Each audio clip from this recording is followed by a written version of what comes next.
In the summer of 1991, I was preparing my law thesis at Columbia University in New York, where my Italian professor sent me with a personal letter for Professor Goldschmidt, who died some years ago. It was about insider trading, a criminal offense just about to be introduced in Italy.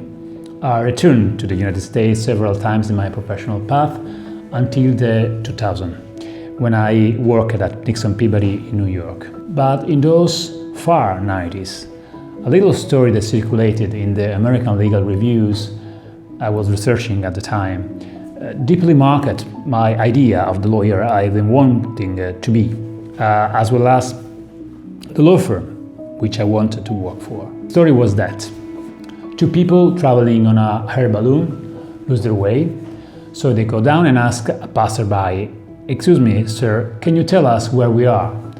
The gentleman answers confidently, and even with emphasis, "You are on a balloon." The occupants say, "That must surely be a lawyer." Why? Because what he has just said is totally accurate and absolutely useless. This is indeed a recurring devil temptation for the lawyers, and even an understandable one, because we live in a kind of parallel universe made of codes, stringent logic, heuristic method, but it is exactly what certainly a lawyer should not be.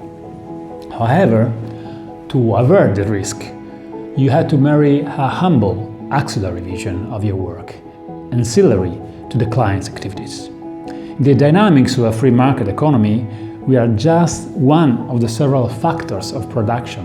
So that word, our legal culture, our commentaries, the courtroom's experience are nothing but instruments of an end in a complex process at the end of which there is the entrepreneur, the real wealth producer. We are just a small wheel in the gear that can therefore be a factor of success or failure of the entrepreneur genius.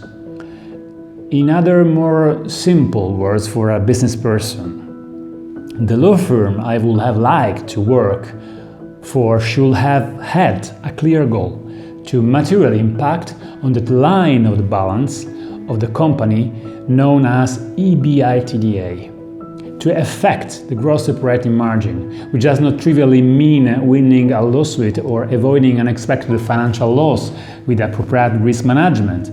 It means entering into the business processes of the company to make them more efficient,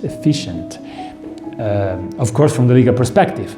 And to do so, you have not to be afraid to get your hands dirty.